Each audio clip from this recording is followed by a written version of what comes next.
Hello বন্ধুরা, welcome back to my channel. আমি অনিন্দিতা। তো কালকের একটা পোস্ট করেছিলাম যেখানে আমার একটা ডগ ডেলিভারি ব্যাপার ছিল, সেখানে গিয়েছিলাম।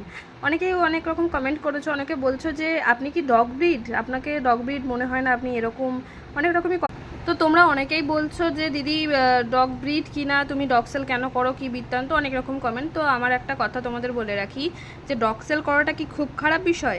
আজকে যদি তোমাদের বাড়ির বাচ্চা হয়, সেগুলোকে তো তোমরা চেষ্টা করবে একটা ভালো জায়গায় দেওয়ার জন্য, তাই তো? কেউ তো আর মানে ফ্রিতে করে না। আর জিনিকে যে আমরা নিয়ে এসেছি, আমরা তো ওকে বাড়িতে রাখবো বলেই নিয়ে এসেছি। আজকে ওর যদি বাচ্চা হয়, সেগুলোকেও তো আমাদেরকে সেল করতেই হবে।